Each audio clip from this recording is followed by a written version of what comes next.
Hello，สวัสดีครับ，大家好，我係 Johnny。咁呢，今集就想分享一下我住咗喺曼谷2年嘅經歷、改變啊，以及係變化嘅。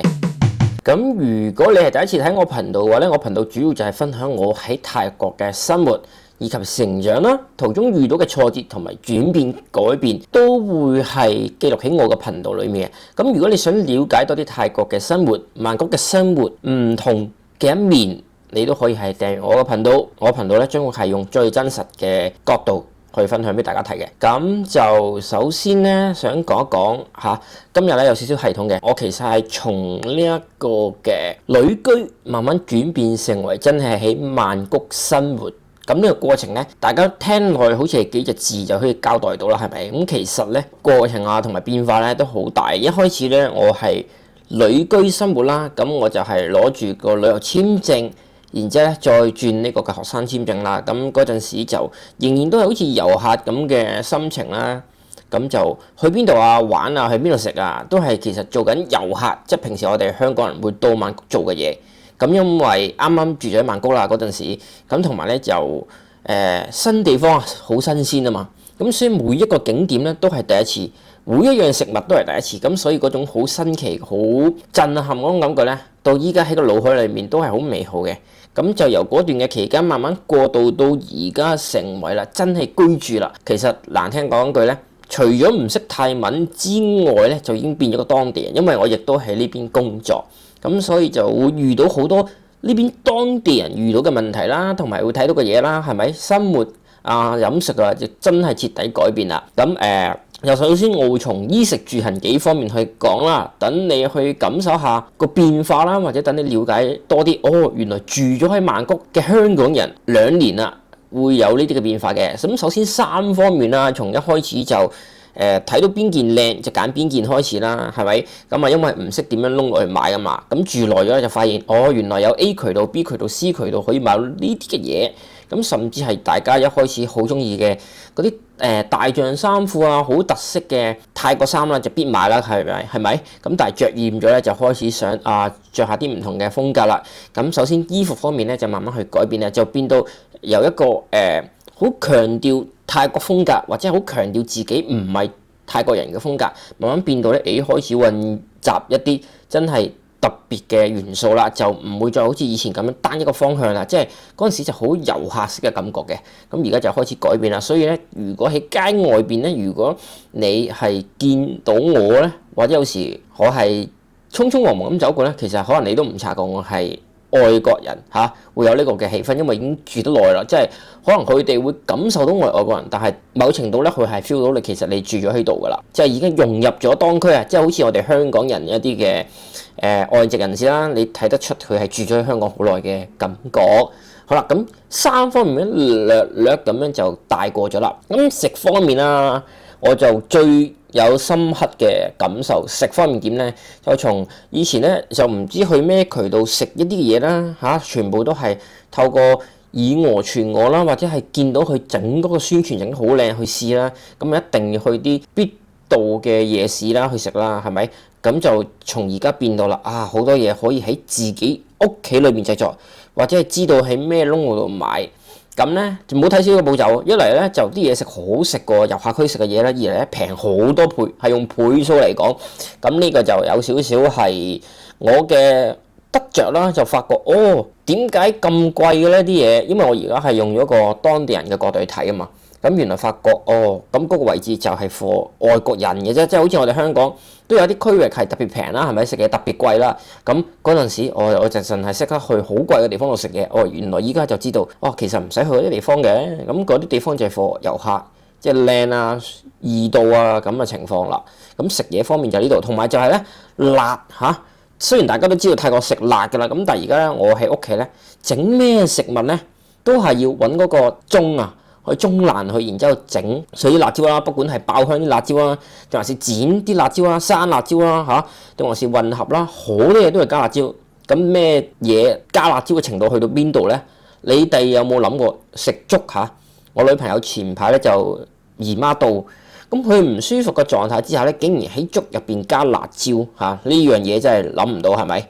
或者係一啲辣椒啦，佢係混喺啲湯裏面嚇，咁所以就我自己有個幾大嘅感受啦，就由開始完全唔食得辣啦，而家開始食得辣，即係呢啲就係住喺度受當地文化嘅薰陶之下。咁可以俾大家睇睇嗰個盅係點樣嘅，就係大家咧睇嗰啲嘅市集啊，嗰啲西施咧係咪揼，跟住就蘇身材嗰啲嘅盅咧就係嗰啲啦。嗱，咁又唔係道具嚟嘅喎，日日都用嘅喎，就算係食一啲麵啊公仔麵都好咧，都係用呢兩樣噶啦。嗱，大家冇概念啊，喺夜市度咧啲女咧嚇咁樣中咧係咪？咁啊唔係道具嚟，即係我哋香港咧，你係要拍蒜頭啦，係咪？用刀背拍啦。我女朋友見到我咁樣做咧，超奇怪，佢就叫我即刻攞呢個嚟揼爛佢。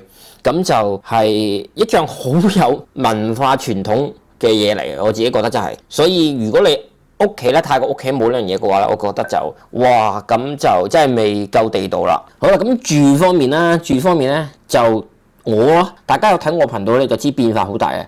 我從一開始住喺一啲唔係好平嘅、唔係好貴嘅酒店啦，係咪？咁啊好近遊客區嘅，跟住慢慢開始住一啲比較冇咁市正嘅地方。咁我就以為咧嗰啲地方咧已經係平啦，係咪？到咗而家真係住公寓咧，就發覺估唔到住公寓真係最平，因為咧佢住公寓咧就有啲條件嘅，咁所以就唔係個個外國人都住到公寓。咁我亦都有啲條件符合啦，所以先住到公寓。而家住到個公寓咧尤其是個水費同電費就真係差天共地。一開始我係應該係俾人呃嘅我可以講下我開始個電費啦，電費16,000泰銖一個月電費喎。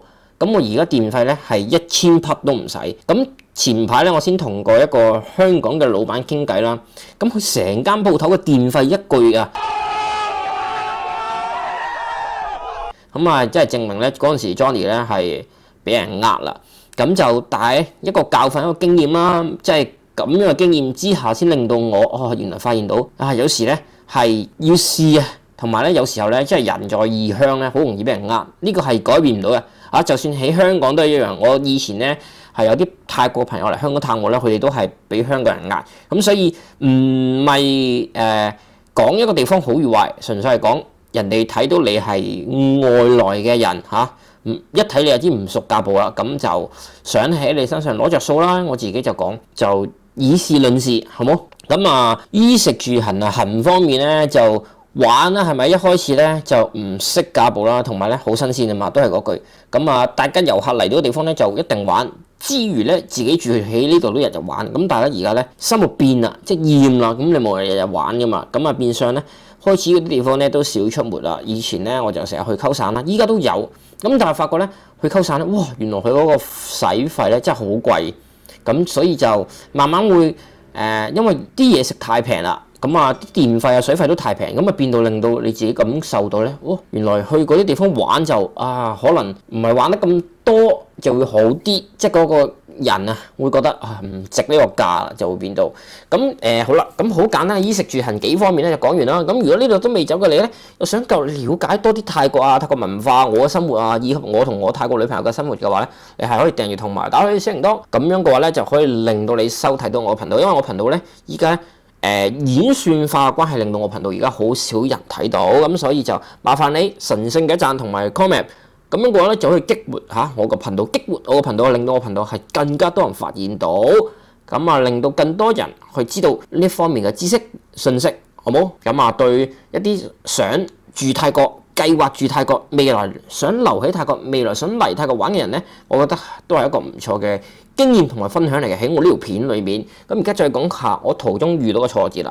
遇到挫折就簽證嘅問題，簽證嗱，我再強調一下啦，而家咧。就係落地簽證從30日變45日，再變翻30日。咁呢個係我自己問過旅遊局噶啦。咁所以就大家就一嚟要注意啦，二嚟就係啦，我咧就從呢個旅遊簽證又轉個學生簽證，又逐個簽，跟住又變個商務簽證。未來咧就可能變一個亞太經貿組織嘅通行證。咁所以咧我就已經體驗過好多唔同嘅簽證，咁就。簽證真係對我嚟講係一個好大嘅問題，因為咧點講咧，簽證咧佢哋好多時咧見到你係外國個人咧，其實咧個簽證嘅費用咧就好平嘅啫。咁但係咧佢就一嚟就佢幫你搞啦，係咪？二嚟就係佢講到好難搞啦，三嚟就係基本有文化上嘅差異咧，就令到可能你唔知道嗰啲文件係要咁樣搞，咁啊搞到你好多兜兜轉轉啦，做多好多個步驟，咁所以就一嚟嘥好多時間啦，二嚟咧嘥好多嘅錢心力嚇。咁呢個就係我其中嘅遇到個挫折。二嚟就係你揾工啊，揾工喺呢邊咧，咁我其實自己都有揾工嘅。咁但係咧呢度嘅工作咧就分3個範疇。一個範疇咧就係外國人嘅公司啦，講緊係用英文，主要溝通嘅語言係英文。咁呢批嘅公司咧就會工資人工咧最高嘅。第二咧就係中國嘅企業，係啦，你冇聽錯。而家咧其實咧多咗好多中資嘅企業嚟嘅呢度。不管佢嘅門面咧係掛住中文啦，定還是佢門面係泰文，但係背後可能都係中文嘅公司，中國嘅公司。咁好多中國公司已經慢慢其實嚟到曼谷噶啦。咁呢個咧就係第2個人工高嘅工作啦。第3咧就係本地啦，純老闆係泰文，工作都係用泰文，主要泰文。咁啊呢3個範疇啦。咁香港人嘅公司咧都有，但係好少。咁所以我期望未來會多啲香港嘅人嘅公司嚟呢邊紮根，咁又可能有機會茫茫人海之中，我碰到你，你碰到我，可能有機會合作到唔出奇嘅。咁遇到個挫折啊，就係工作上啦，同埋挫折咧就唔識泰文咧，唔可以叫挫折，因為其實大家睇到你個人咧，就知道你可能係完全唔識泰文或者識少少泰文㗎。咁其實呢個國家嘅人咧係好包容你嘅，所以就唔係一個太大問題。我覺得只要係你夠愛呢個國家，夠愛呢個地方，就唔會出現呢個問題啦。我自己覺得係啦，咁所以就唔會出現嗰個話咩嘢怕去咗呢個地方生活咗一段時間之後回流翻自己國家啦。除非係有其他嘅外來因素驅使我離開啦。咁如果唔係嘅話，我都係想長住曼谷，因為我住咗呢邊咧，好多嘅感受啊，有好多得着，成長好快。呢邊咧，因為可能人口比較年輕啊，咁所以每日遇到嘅嘢咧好新鮮，同埋好變化得快，就唔似得香港啦。即係香港，我哋只係有同一個方式，就係起身啊、工作啊、放工啊、陪朋友啊、陪女朋友啊、陪家人啊，係咪？咁但係途中遇到嘅人咧，其實係好有限。咁但係咧，我喺呢邊咧都係做同樣嘅嘢，但係遇到嘅人咧好廣啊。嚟自中國啦，嚟自泰國啦，嚟自緬甸啦，嚟自寮國啦，咁啊，所以就又嚟自英國啦，咁所以點解話嚟咗呢邊一段時間好似變咗咁多個人？因為咧就實質上你遇到嘅人啊事物咧，同香港就比嘅話咧係快好多，多好多，咁所以呢個就係我生活喺呢邊2年嘅感受啦。咁然而咧就係住喺呢邊好處同唔好處咧，唔好處首先講講啦。嗱，由於咧我自己咧就冇車牌，咁所以咧就冇揸車啦。咁啊原來發覺咧，自己要揸電單車下先方便好多，因為地方咧好大，咁啊變到如果你揸電單車嘅話咧，一嚟縮短一半嘅時間啦，二嚟咧就係咧嗰個使費原來爭天共地。因為而家咧我去邊度咧，一係就call 電單車啦，一係咧就搭呢個 BTS 啦。但係計翻條數咧，原來咧自己揸車咧係平好多好多好多，快好多。咁所以呢個就係我住喺曼谷嘅一個唔好處，同埋好塞車。塞車嘅程度係有時你可能用腳行仲快過坐車。咁好處係咩咧？好處係咩咧？其實住喺嘅所有公寓咧都有免費嘅公共設施啦嚇。我而家住嘅呢棟都有。雖然比較新，咁但係咧佢嗰個價位上嚟講比較平，咁啊我叫負擔得到。跟住咧，但係咧佢有健身室啦，有游泳池啦，跟住仲有啲如果你有需要嘅時候可以租下啲宴會室啦。咁啊附近咧其實咧都有好方便噶啦，自己嗰個 building 咧就有一個71啦，咁啊有啲小賣部啦，咁所以我覺得呢樣嘢咧係仲有免費停車場嚇，好重要。呢樣嘢咧我覺得佢做得比香港好好多啦。咁啊變相咧我健身咧唔使刻意去邊度，即係自己有時喺屋企悶嘅話咧，可以落去游下水啊、健下身啊都得。呢樣嘢我就好中意，同埋咧就物價上對於我嚟講嚇真係好平，同香港爭好遠。有時候咧就發覺啲嘢咁平有冇問題㗎？即係我哋成日香港人嚟到呢度啊嘛，覺得啲嘢咁平有冇問題啊？咁其實咧喺你覺得平嗰樣嘢咧，仲有地方更加平，咁你就會發現其實冇問題嘅嚇，純粹係因為觀點角度啊，大家物價唔同，咁你覺得啲嘢好似好平，好有景轟咁，其實唔係。咁仲有講下另一樣嘢，撞鬼啊！前排咧我有同香港朋友傾偈啦。佢因為好少嚟泰國，就成日咧睇嗰啲嘅節目啦。我唔講咩節目，唔開名啦，好冇？唔攻擊嘅，唔攻擊嘅。咁純粹咧就因為睇泰國嘅電影、泰國文化輸出嘅電影，同埋睇一啲香港嘅頻道咧，有成日講泰國點易撞鬼啊，泰國有咩降頭啊，咩屍嗰啲養鬼仔啊，咁啊搞到咧佢哋對個泰國嘅印象仍然都係好電影式啊，就覺得哇周街都係鬼魂飛啊，跟住周街都撞鬼啊，咁其實唔係啊，我好坦白講啦嚇，我住咗泰國2年咧，我冇撞過鬼，係得一次叫做撞過鬼咧，就係喺清萊府嘅山邊上邊嘅啲度假屋。咁呢個如果未來有觀眾想知，可以開一集講。咁所以咧。對於我嚟講撞鬼啊，喺香港撞鬼仲多過喺泰國撞鬼，咁所以咧就呢度唔講又自可，一講咧就發覺原來有啲人咧，因為我啲朋友啊太少嚟曼谷啦，太少嚟泰國啦，佢又覺得哇泰國咧好簡陋，即係好多木屋啊，又殘又舊啊，跟住又易撞鬼啊，咁其實唔係嘅，佢其實咧泰國咧其實譬如住喺曼谷嚟講啦，好多地方係超級靚，爭在你知唔知道咁靚，同埋爭在你係咪停留喺泰國嘅文化輸出？因為咧，我哋香港輸出嘅文化咧就好似係武打片啦，我自己覺得啦。以前啦武打片啦，係咪？